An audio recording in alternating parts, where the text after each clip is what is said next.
everybody, it's Melissa. I just stepped outside for a minute. If the wind gets to be too much, I'll pause. Or if a dog gets on my face, I might pause.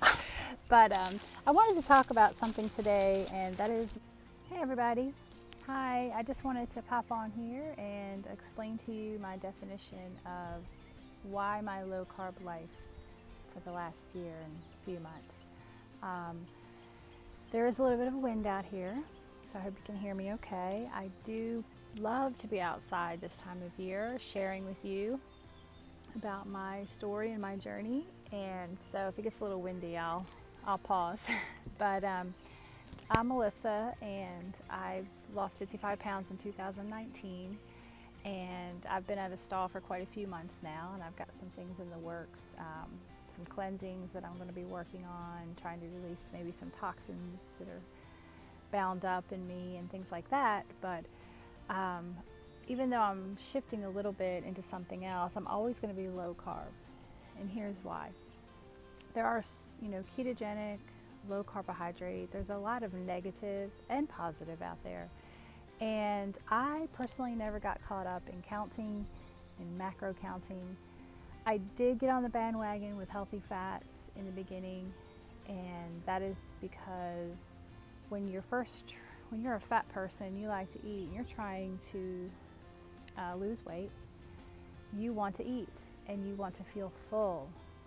So that's why the keto works so well, to make you feel full and satisfied and fully in your stomach and your brain. And this is why it's such a hot deal. I needed this. A lot of people just need that. If you're very over insulin producing, if you are addicted to sugars, it's a true addiction out there, and no one wants to really take it seriously. And sugar in carbohydrates, and the carbohydrates, the bad ones, we just overconsume and we are addicted.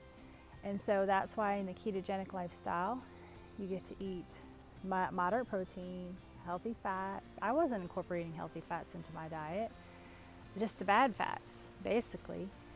So this opened my eyes to healthy fats, and my brain was happy, and I was happy, and I felt full. When I needed to snack in those beginning days, I would snack on protein or cheese or olives or something in those families to make me feel full and satisfied.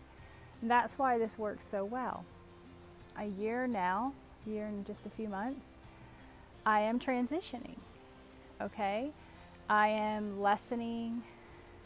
I still do healthy fats, but not as much as I was. Hey, I wanted to mention that you can find me on Instagram at Melissa's Moments Low Carb Life. So check me out over there when you get a chance. There's just more of my story, more pictures and history there for you to take a look at. I shared a little bit in my video earlier, but I just wanted to add something to that, and that is when you hear someone that's starting on the ketogenic or low carb lifestyle, be encouraging, don't be discouraging. Because when you think about it, where they're coming from and what they're moving into is so much better. And even in the ketogenic low carb lifestyle, you've got your phases, your beginning phases, and it's becoming a lifestyle, and you can tweak it as you go along, okay? So don't be too hard on anybody, especially if you have misunderstood or misinformation about that. It is not a high protein diet, it is moderate protein, but it is a higher healthy fat diet.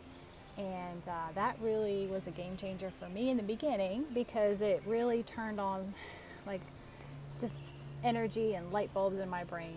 All of a sudden my brain was happy. I felt so much better.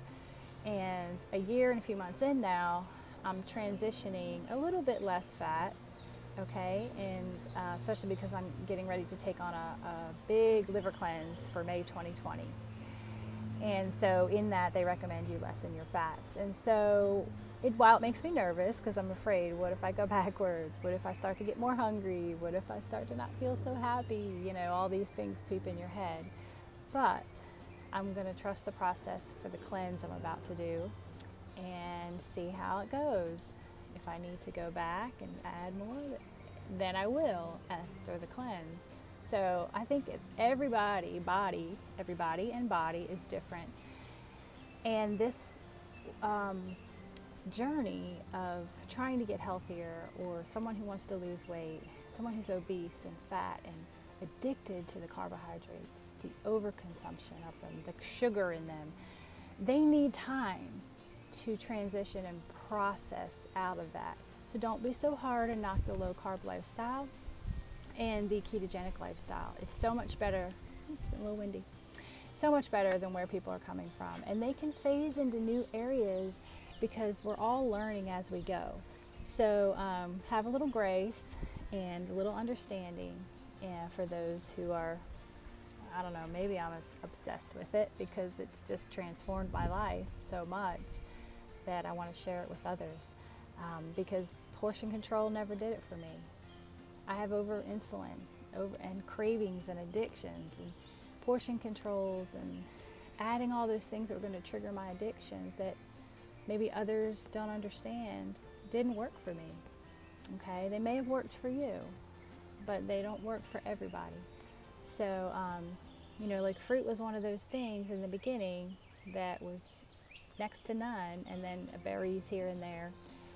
With this cleanse coming up, I'm going to trust the process, and I'm about to flood my system for the month of May with way more vegetables that I've had in a long time. And I am nervous about it, but I'm going to trust the process and see how my body does with it. And hopefully it won't trigger addictions or cravings or any of those things. So I'm going to keep you posted if you're interested in checking back. And if you have any questions, let me know. But April was more about in quarantine, trying to be careful. I challenged myself to some fasting strategies. Toward the end of the month now, I'm calling them more cleanse days, twice a week. I do more of a cleanse day with a little bit of calorie at the end of the day. And that's transitioned me into May, my new focus, which is cleansing out my liver for the first time. Fat cells that need to release. I think with a lot of the weight loss I had last year, I may have just been toxic and it's just been recirculating. And now I've been led down this avenue to do this next phase for me in May. So I'm going to keep you guys updated about how that's going, and probably next week I'll get started full on. Oops, I knocked my phone over. I talk with my hands way too much, and I'm not Italian. So there you go. But I'm going to jump off here. I love y'all. Please comment, ask me any questions, and see you next time. Bye. Find me on Instagram.